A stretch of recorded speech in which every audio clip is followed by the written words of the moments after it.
Also, I'm connecting from home, so I'm on a tiny little screen, so I won't be able to see the chat box. But again, I'm just going to present for about 15 minutes to tell you a little bit about the program, and then I'll just be questions and answers for everyone can unmute themselves, and then I'll be able to see the chat box. Okay, well, it's 9 o'clock, so let's get going. I'm glad to hear you're interested in coming to Madrid. So since I live in Madrid and I've been running the program since 2015, give you an opportunity to ask questions firsthand, what to expect. Okay, well, welcome. So that's just it. The idea is to kind of discover Madrid and some photos and of students in the activities of some of the classrooms.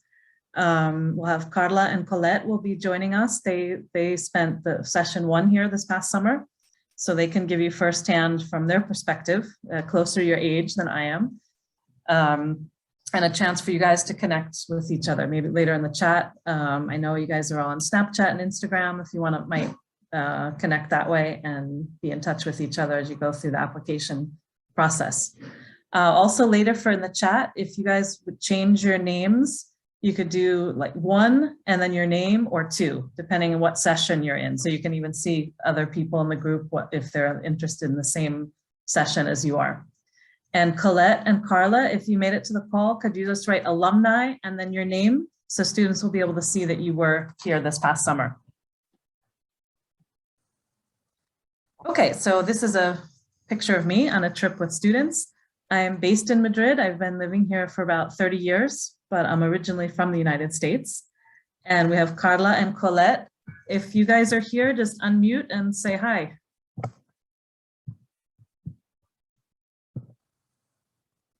Let's see. Okay, I know it's right after school, so maybe they didn't make it. Okay, but they can join in later.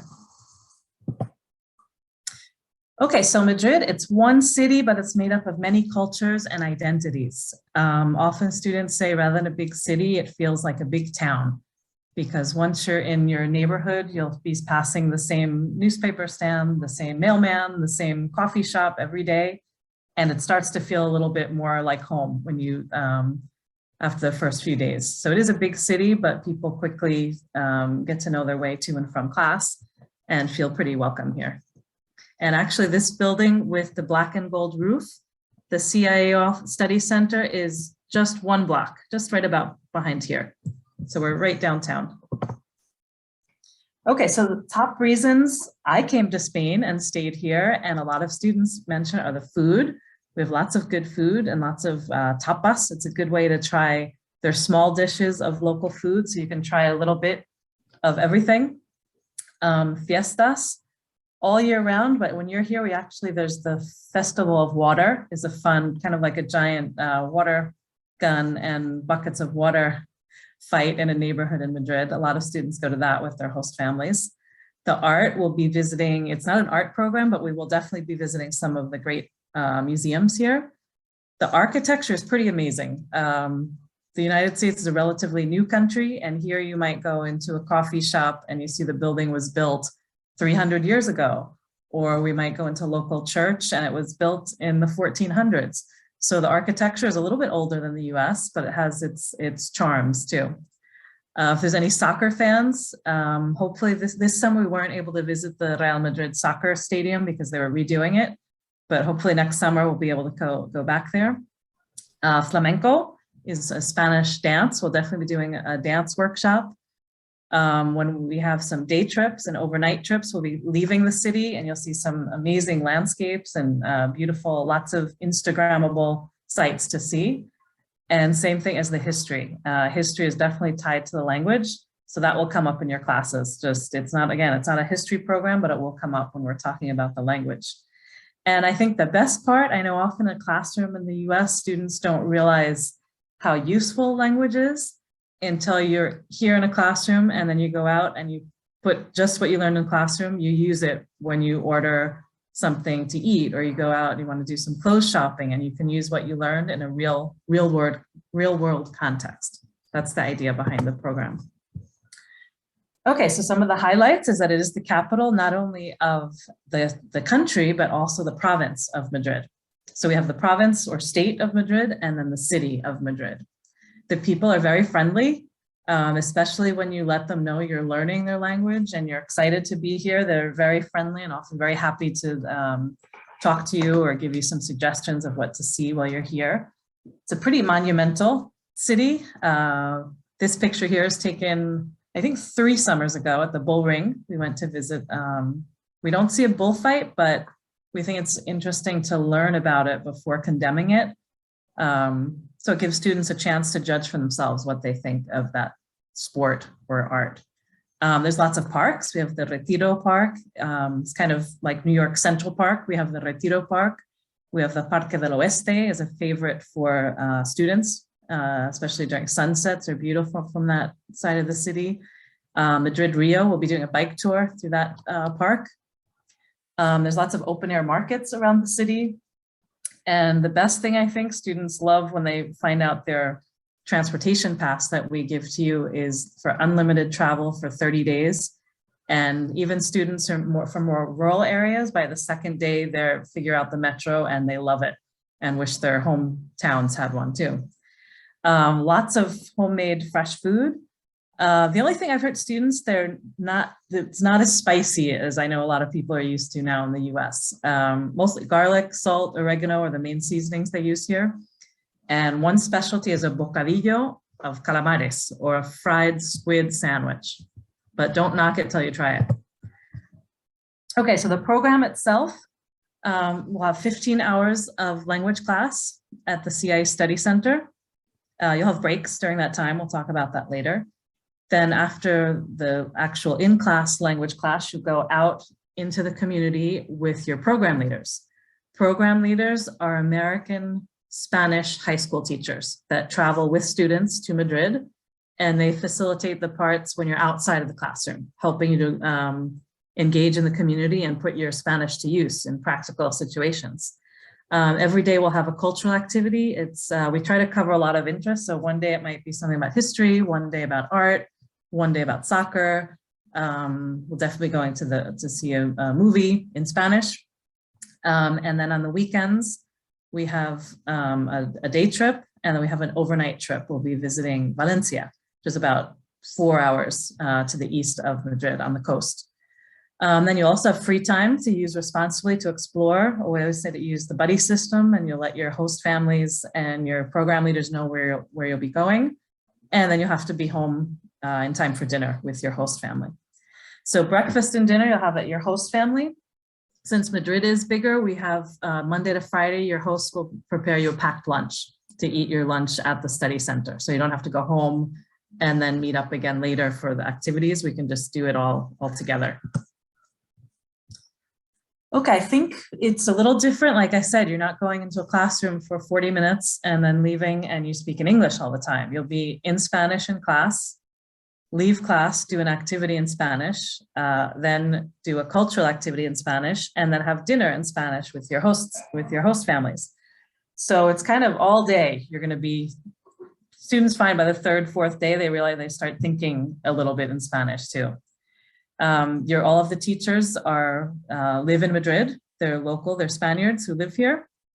And the idea is that the lesson plans in class coordinate and tie together with the activities we'll be doing outside the classroom and in the evenings. And everything's designed, a lot of it's on YouTube to stick to, we have what we call the language pledge. The more you stick to using Spanish, the more you're going to get out of the program. Okay, and sometimes students don't notice it, but in 4 weeks, we notice how much students improve, and exponentially those who stick to the language pledge and really make an effort to stick to Spanish. Okay, so the Misión Eñe is what I explained before, the part where you, after class, after lunch, you go out into the community with your program leader, an American Spanish teacher. And in this photo, for example, they might have studied that day asking for directions. So here they're asking a woman for directions to go somewhere. Another day, they might have to maybe take a survey about people's favorite music and approach people and explain, I'm a student of Spanish and I'm practicing, and can I ask you some questions about music? So it'll be that type of thing. You can also do it with your host family or host siblings, if you're more comfortable with that. But you'll always be with your program leader during this session. Okay, so daily activities, it could be anything from a cooking class, museum visits, local arts and crafts. I know a few summers we've visited an artist at his studio and we got to ask questions about his art in Spanish. We're doing some biking, some kayaking. It's not too strenuous, but again, if anyone were to have disabilities or needed help with something, we'll let you know what we'll be doing, but it's not very strenuous activities. And all of it will be something with the lesson plan that week, or Spanish history, or something to do with the local site. Okay, and homestays, I'm sure this is where you usually have the most questions. Your families, they're going to be all different. We have single hosts, we have more traditional mother, father, children.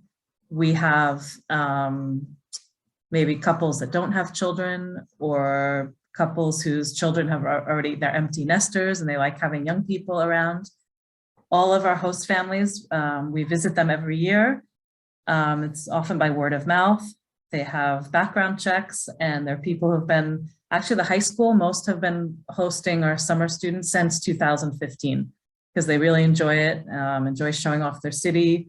Again, being with young people from other countries, sharing their language, their culture, their food. So we have a good network of host families. Okay, and again, they'll provide you with room. You don't need to bring towels or sheets or anything like that.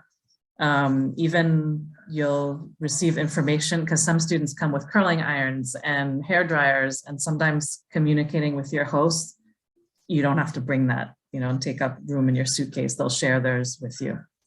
Okay, and they're there obviously to practice Spanish with also. And all homestays will have Wi-Fi. Okay, in Madrid, we're a unique site in that we will have two programs. We'll have Spanish language and culture and advanced Spanish language and culture. The only difference is the one program, you need a minimum of 1 year of high school level Spanish, and the other 2 years of high school Spanish. And we try to keep the advanced Spanish language, that the language pledge is a little more strict. And again, the language pledge, obviously, if there's an emergency, a health issue, or anything that you don't know how to communicate, if it's anything about health or safety, you can always speak in English in those situations. So don't worry about that. Okay, COVID definitely put a damper on this past year's some of the activities. For example, we had to have the first week of class online. We didn't do an overnight trip, so we wouldn't have to stay in hotels or travel closely by bus. As of today, those restrictions have been lifted. In Madrid, you can be in the street without a mask on, but still indoors, it's required. But just, I think as most people are doing in the US too, more frequent hand washing, and keeping, a little bit more distance, avoiding really packed, crowded places. And I know now the cases in Europe are rising, but Madrid is still pretty stable and on the low side. So I think we maybe did right in keeping the masks on a little longer than some other countries. So we're hoping this won't be an issue next summer. Okay, I'm gonna open it up to questions now. I'm gonna stop sharing my screen so we can see each other. Let's see, I wanna stop share, sorry. Okay, yeah, feel free to turn on your cameras. You can unmute yourself, or if there's too many, or if you'd rather not talk, I can see the chat box now. So any questions? Hi, good afternoon. My name is Ernesto Vela. The name you see here on the screen is my son. He's on his way from school, but he's very interested in learning today about the program. We are also parents of a former CIEE student. Our daughter Celeste participated in the program 2 years ago in Alicante, and absolutely loved it. And so now we're trying to have our son Antonio participate. My question to you and to the group is, in submitting the application prior to the deadline, does it pretty much guarantee them a spot, or is there a second choice that they should be thinking about? What are their chances? Yeah, I think in the application, they list their first, second, and third choice. So always try and give the students first choice, and for some reason they don't get it, would contact and say, listen, the spaces are full. Are you open to going to Barcelona or Sevilla? Excellent. So I think most students tend to get their first choice. I know this past summer was crazy because we had to cancel programs all over. And so we had students in Madrid who had originally wanted to go to Japan or Korea, or it was a little bit crazy, but I think we're back to normal. So students should be getting at least their, first or second choice. Wonderful. And then my second question, really a clarification, is we received an email encouraging us to submit our application early for the potential of, I think, earning a free flight or something like that. Did we understand that correctly? Yes, let me put that. I have some links that I can put in let's see. Yes, sorry, again, I'm doing this without a mouse. So evidently, if you apply by December 1st, there's a raffle to win a free flight to the program.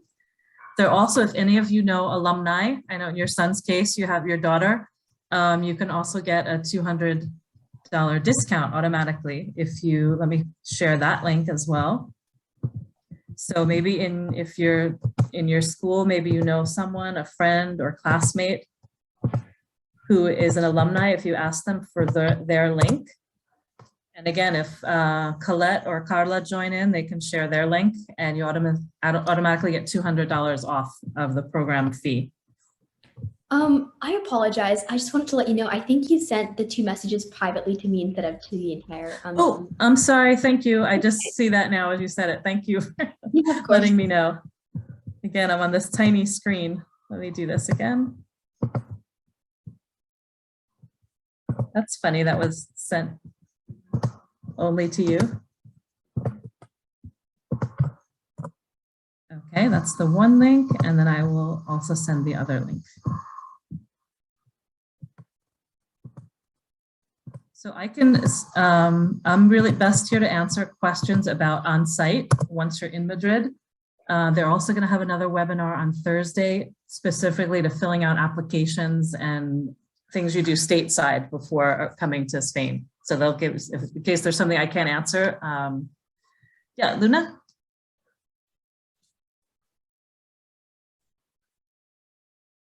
Oops, I don't think we can hear you. Maybe you could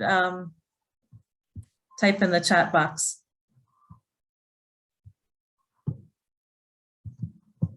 Here, I can unmute you.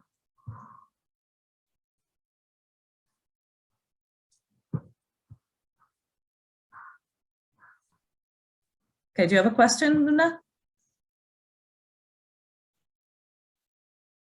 Because we can't hear you. Okay, or Pamela, I see Pamela has her hand up. Hi, yes, thank you. Hi. Hi, I'm a parent. I just wanted to know, when traveling to Madrid and back home, is it in groups or are the students expected to travel alone? That was just. Okay, there's going to be an option because these program leaders are American high school teachers. They'll be flying over with the students. And I know usually they'll set up a group flight from major airports like Chicago, New York. I know they've come from Los Angeles, from Dallas. So there's an option to come independently or to get onto one of the group flights. Okay. All right, great. And on the way home also. Okay, thank you. You're welcome. John? Hi, can you hear us? Yes.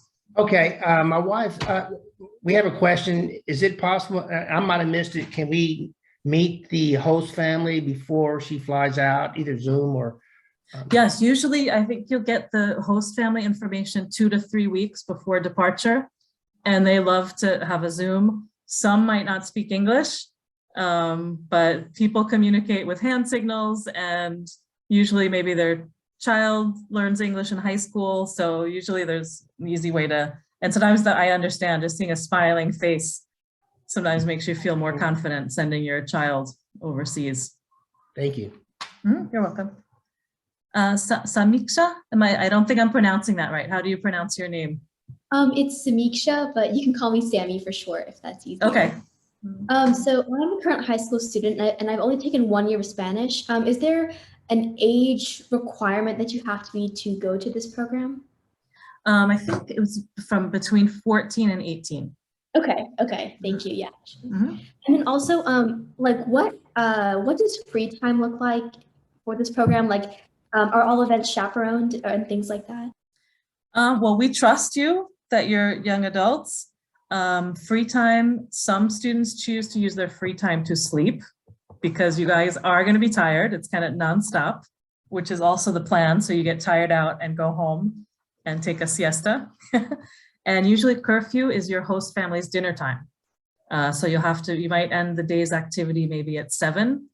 Also, mind you, everything here is a little bit later than the US. So dinner might be at 9 in the summer because it's so hot. So 9:30. So students might maybe from 7 to 9 have free time. Most students, I know, maybe they'll meet up for an ice cream somewhere or go to one of the parks.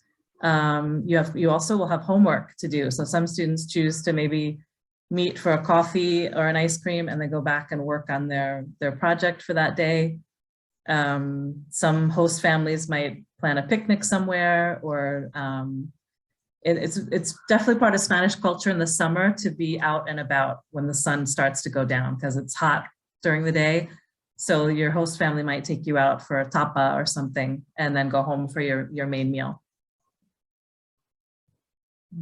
Okay, thank you. You're welcome. Isabel Faulkner.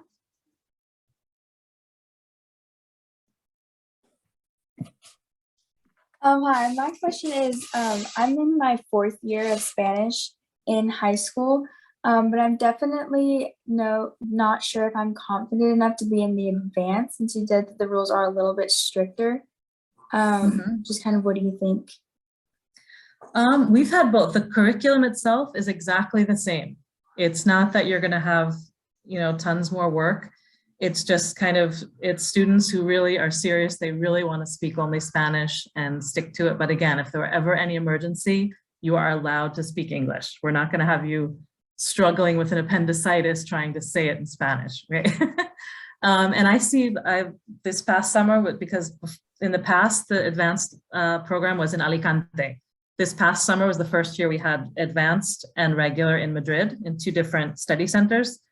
And visiting classrooms, I heard, similar levels. Just the one idea of the advanced is just a little bit more dedicated to definitely really sticking to Spanish. So you could do it, go for it. And ask your Spanish teacher what she thinks or he thinks. Omnia? Did I pronounce that correctly? Yes. Okay. Sorry, I can't turn my camera on. It's nighttime right now where I'm in the country that I'm in. But I wanted to ask if the host family is the one that is there like a general set of rules, or is the host family the one that decides like your curfew and stuff like that?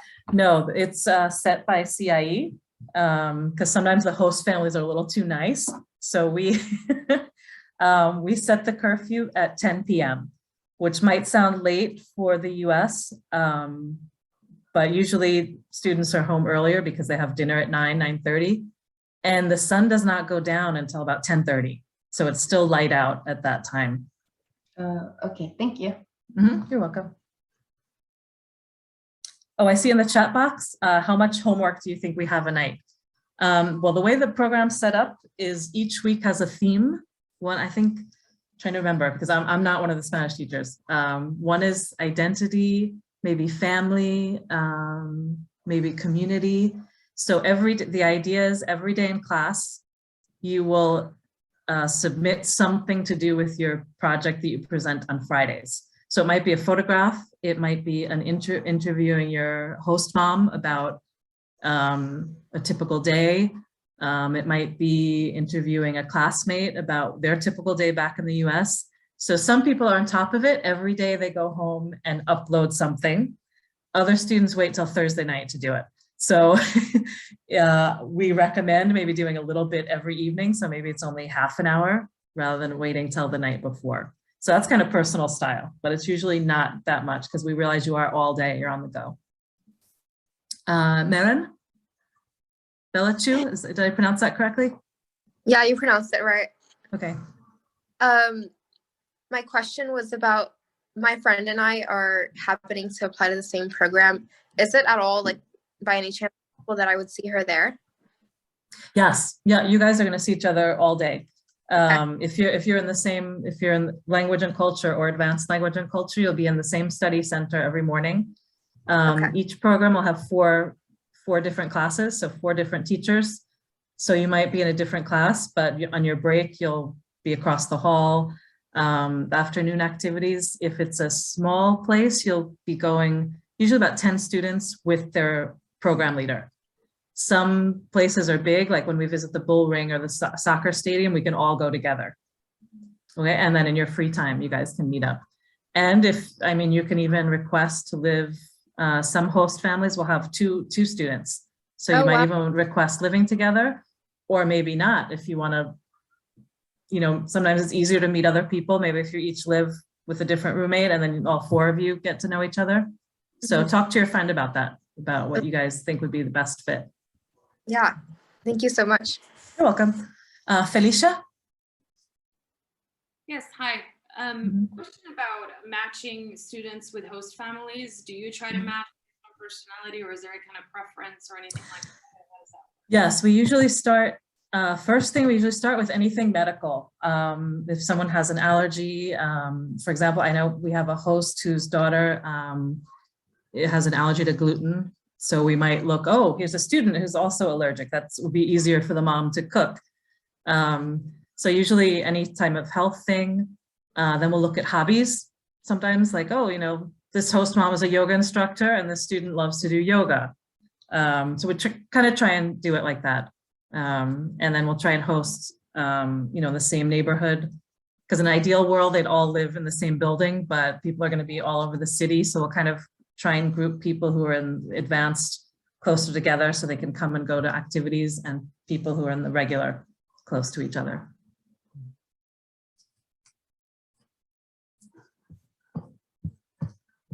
Let's see. Any more questions? Do any of you know someone who, besides, I know Antonio's parents, anyone else here have a friend who's been on the program? Yeah, Luna, let's see. Oh, good, we can hear you now. Yeah, I switched to my phone. I had a friend and he went to France in Toulouse, I think. So that's how I knew about this program. And then it was last year and I got so invested, and then I missed the deadline and I was like, no, I have to do it. So oh no, I'm sorry. No, it's okay. Who's the saying from that? We regret the things we didn't do, not the things we did. So I'm glad you're giving you a second chance.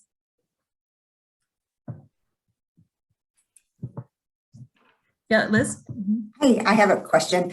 Can you give it what do you recommend for, because as we're putting money together for this trip, do you have an idea of what you recommend for students as far as spending? Do you say, do you want it on a credit card? Do you suggest not cash or euros, or do you ask for a credit card? Good question, because for under 18, they cannot change money if they come with American dollars. So in an emergency, sometimes American program leaders can change it for them because they have their passport with them. Most people now usually have a debit card. I know you can even get maybe some, because a lot of students still haven't dealt with using a credit card yet. I think you can get some that are you can preload them with a set amount of money, and then students can take money out of an ATM that way to have cash. So that's a common thing. And budget-wise, you have to think everything is included. All of your meals are included. And again, just like everyone comes from very different backgrounds, we have some students who go shopping every day and spend a lot of money, and other students who come with a very strict budget and maybe might get an ice cream every day and buy, 1 or 2 souvenirs. So that's kind of a personal choice, but to survive, all of their meals and housing and activities and everything are included. And the transportation, the transportation from the host family to the school, that's Yes, all included? Yeah, all students will get, if they turn in their photo on time, you're going to get a Metro pass, and it's unlimited for buses, the Metro or subway system, and the local trains. So that's all covered. Sorry, and I have one more question. Sorry. They're so close, like they're there, like if she like goes to Madrid, just being so close to like Barcelona or just to the other cities. I mean, that's obviously not one of the excursions, I would imagine, is not going to Barcelona for Madrid. We'll be going to Valencia. So we can go to the beach and visit compare another Mediterranean city to a Castilian central Spanish city. And the day trip will be going to Segovia, which is actually in my background. It's a picture of Segovia. And we'll be doing kayaking there. So it's not like they could extend on the stay. Let's say if a grandparent wanted to come out and see them. We have had students. Yes, we have had some. Students are not allowed to travel outside of Madrid by themselves. But we do have students who maybe the family comes the last day of the program and picks them up and travels, or we've had students come with their family, like maybe have a family vacation and then drop their child off. In the case, we've also had students who maybe had family in Barcelona. That parents, you would have to sign off that I give my son or daughter permission to leave the program and give all the, like who's going to pick them up, where they'll be staying, and that has to be signed off. We can't just let students leave on their own without knowing where they're going. Thank you. You're welcome. Okay, Sami. So I know you talked about a Metro card. Will we be traveling with like classmates in groups to the CIEE like classroom, or I apologize, or do we travel by ourselves there? A mix. The first day, usually your program leader will meet at a central point. Well, first, before classes start, your host family, they'll bring you the first day, they'll bring you to class and show you the way. And then usually people will commute in groups. Like people, you might all meet on a certain metro stop and then travel together. Maybe in your case, you might have a housemate, another student who lives in the same house with you, and then you can commute together. So also part of orientation, we'll teach you how to use the metro system. The metro system here is great. It's very clean, efficient, very safe. Usually as part of orientation, we kind of do a scavenger hunt with your program leaders to get a feel for using the metro. And usually by the second day, students they love it. They're going all over, again, letting your host family and your program leaders know where you're going. But it's very safe and clean. Let's see, Luna, do you have another question? So on the way back, I think I'm gonna stay in Spain because my grandma is gonna stay there longer. So she would like pick me up or something. So how would like that type of like permission work out? That would usually later on, maybe in May, about a month before you're arriving, when you'll have better plans of where your grandmother would be, if you would, if she could either pick you up at the Farewell Hotel, or all that, you'd work it out with your grandmother and your parents. And there's a form that you would fill out to let us know, and your parents would sign it.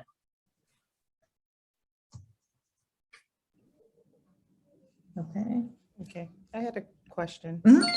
Sorry. As the students are applying and getting accepted, is there some type of group or chat or something that they can start to get to know each other beforehand? I mean, I don't know, just. Yes, once students are accepted, we have what we call a Know Before You Go course. It's in Canvas. Are you guys familiar with Canvas? Probably, especially this past online year, I'm sure you're all used to Canvas. It's called the Know Before You Go course, where students who are, I think it was set up, anyone coming to Spain has kind of the same information, and then they set up chat groups for Barcelona or Madrid or Seville. And then I know students, the idea is they kind of chat there, but I see it immediately, follow me on Instagram, and they kind of move the chat out of our view and do their own chatting, but they'll have it set up by which session they're going and which city. Okay, nice. Because I don't think young people use Facebook anymore. So it's kind of been moved to Instagram. So. Any other questions? I know I have both of my sons spent a year in the United States in high school. So for the parents on the call, I know what it feels like to send your child abroad. Where there's a lot of people besides myself that'll be watching out for them. And the host families also go through training. And we have several bilingual doctor's office. We have dealt with appendicitis, dislocated shoulders. So just to let you know, things do happen, but we take care of them and everyone has gone home in one piece. So it's better to say, you know, bad things can happen. We've had the chicken pox one summer. So we're here to handle that. And as a parent, I know, just to let you know, we're here and taking care of them. Maren, do you have another question? Yes, I do. My understanding is that we pay for the flight to the location, and I was wondering does everybody travel and get to that location on the same day and you meet up with them at the airport, or how does that work? Yes, arrival day, you will either have chosen a group flight. Often some people get an independent flight but wind up being on the group flight the way things are arranged. And local CI staff will be at the airport to pick you up. And the first night we'll all spend at a hotel together. It's the best way for everyone to kind of bond. We can kind of get the nervousness out of the way, do a first orientation session. You know, we'll have dinner together, breakfast together, do some sightseeing together, talk about health and safety, expectations, and then your host families will come to the hotel to pick you up. Okay. And Sammy, do you have another question? Yeah, I was just wondering, so for the Spanish programs, I know like specifically for Spain, it's Barcelona and Madrid. In your opinion, which one do you say is more like, I know it's hard to decide, but what is your opinion on what program to choose between Barcelona and Madrid? Okay, and then you also have Sevilla. Also, we have three cities. Unfortunately, because I know Antonia's sister was in Alicante. Unfortunately, because of COVID, we had to close Alicante. So in Spain now we have three sites. Well, I'm a little biased towards Madrid, but I first came to Spain. I'm from New York originally, and I studied in Sevilla. So a little bit of my heart is in Sevilla. So yeah, they all have their charms. Sevilla is kind of like a big town. It's a city. There, since everything is a little bit closer, you will actually go home for lunch during the day and then come back again to class. Madrid and Barcelona, since they're a little bit bigger, that's why you'll have a packed lunch and eat with your peers at the classrooms. So they're all a little bit different, but I don't know anyone who's regretted their choice, because it's what you make of it and the other people you meet is really what makes the program. And so the first time we did it was in 2015, and I'm still in a group chat with that group. They've now graduated from college.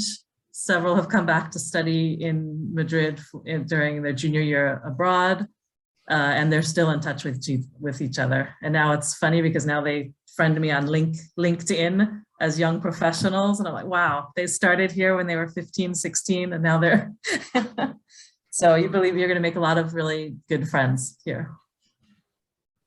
Maren? Oh, sorry, I left my hand up. Oh, that's okay. One more question, I'm sorry. So we do have an alumni connection. Would our alumni know where to go to send us the link for that alumni application process? Yes, I know less about that side of it, but I do know all the alumni have their personal link that they can share with you, and you'll get the $200 discount. And that's how we should start the application, is through that link that they send us. Let me see. That one's for the discount. Let me see. Let's see. Here we do. Here's another link they asked me to share with you. This is for on Thursday. there's an application workshop. And I know also some of your children's schools, often some of the Spanish teachers are program leaders who come every summer. So you can also ask maybe your school if any of the high school teachers have been program leaders here. I know Matt from Philadelphia said several of his students were signed up. Anyone here from Philadelphia? No. No? He was a program leader this past summer, and he's now the Spanish language department head, and he had said some of his students were signed up tonight. So. I didn't see anything come through on the chat. I wasn't sure if you were sharing with everyone. Sorry, I don't know why it keeps doing that. It keeps defaulting and sending to one person. That's weird. And then my question is that if the application has already been submitted, you can no longer link with an alum, right? No, yes, you can you can add. Oh, you can still go and add? Okay. Yeah, does your son or daughter have any friends who are alumni? I'm not sure, but now that I know that there is a discount. Yeah, have her ask at school, because I know some schools even, or ask her how she found out about the program. Okay. Because it might be from a classmate who would have a link. Okay, great. Thank you. And again, I'm not sure if it's actual link or maybe just the name.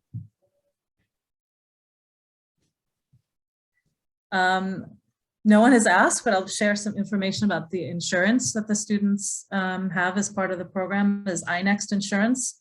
It works with your primary insurance, so everything is covered. So if, for example, if it was a doctor's visit, students would pay up front and then they're reimbursed.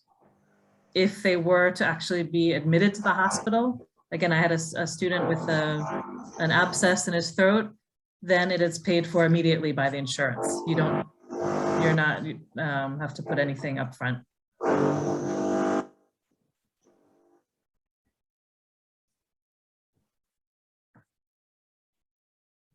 Any more questions? Yes, Maren? I was wondering what time classes start. Is it 9 or 9:30? 9:30. Because I know one year we had it at 9, and this you can thank the group from 2015. I surveyed the students and they requested 9:30 start.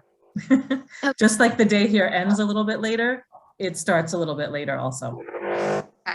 Know what time it So the typical day is class starts at 9:30.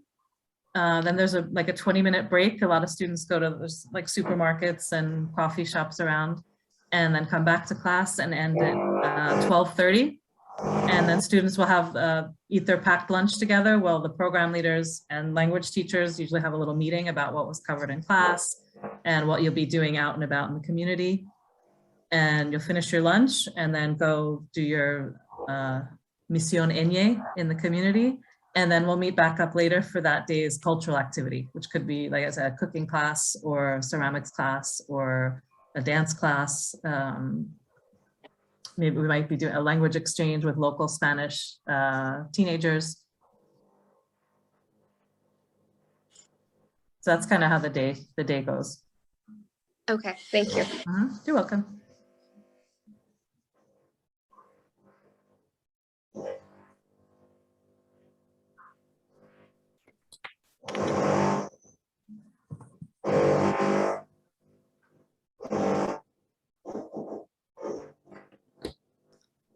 Okay, well, if you do have any questions for the students on the call, look for, maybe there's people in your high school, talk to them about their experience. You can definitely, contact Portland now for any more questions.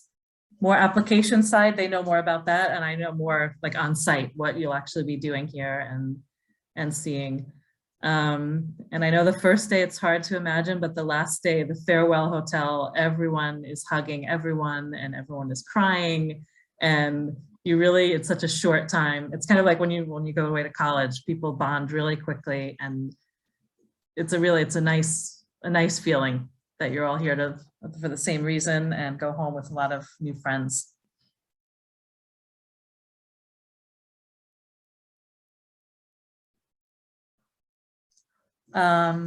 Yes, so they might have since we don't want to really give students a huge chunk of free time, they might have, they'll have lunch and immediately go with their program leader to do the Misión Eñe, which is using Spanish in the community. And then maybe they'll have an hour there of free time. And then we'll meet up again for a museum visit or a cooking class or a soccer stadium visit. And then they might have another chunk of maybe an hour and a half of free time before they have to be home for dinner. So we're kind of, you know, in contact all day. Oh, another thing will also, it's best if students can bring an unblocked cell phone, an unlocked, because we will give them a local SIM card. So also their cell phone will be covered while they're here.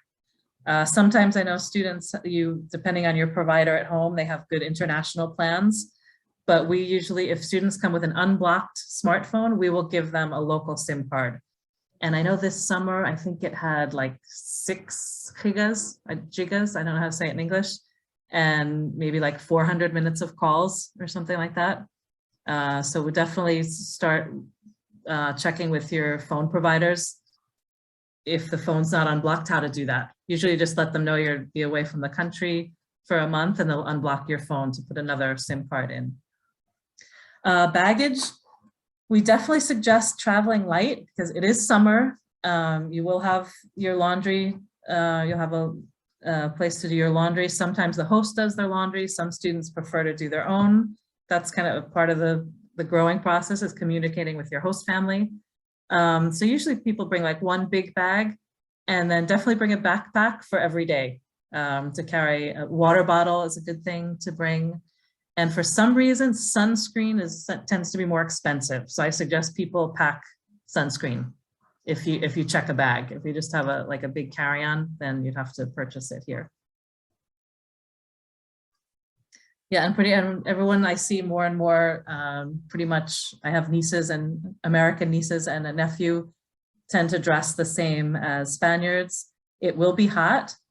Luckily, Madrid, it's dry heat. So if we stick to the shade, it's manageable. It's not humid here, but usually comfortable sneakers because we will be walking on cobblestone streets. I don't recommend like heels or anything like that. Just think comfort is the best thing.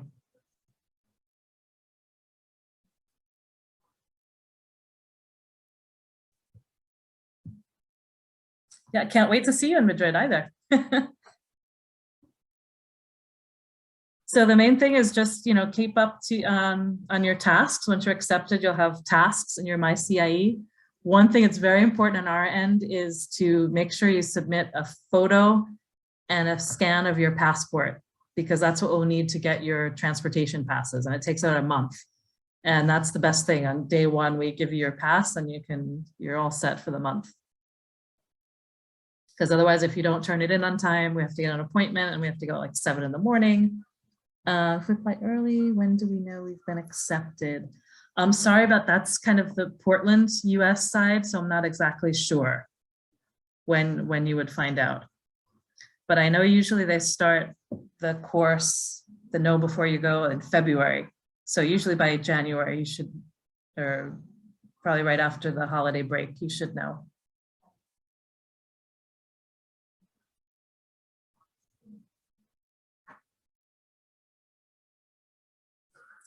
And then I suggest start delving into all things Spanish. Have any of you seen Money Heist? That's a popular series that's based in Madrid. Checking out blogs in Spain. Oh, Elite. I have not seen Elite, but I've heard about that one. Maybe even setting your phone in Spanish. So the more input you're having in Spanish, set your cell phone to Spanish. Watching Spanish series. That's what's great about Netflix. Okay, your favorite shows, good. Check out some blogs. In the Know Before You Go course, we'll suggest some blogs and things to read up on.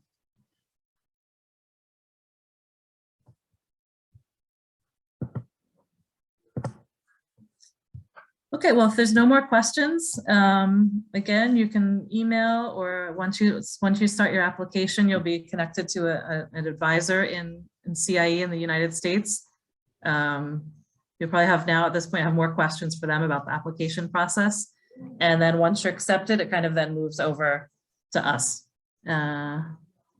Yes, reggaeton, a lot of Spanish. Trying to think other groups now that are popular here. Vetusta Morla.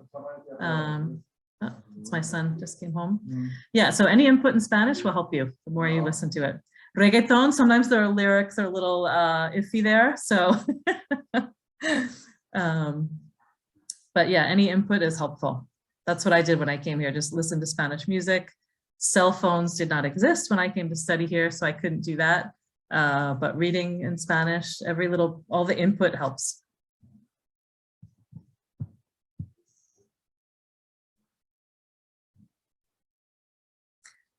Okay, well then I'm gonna sign off.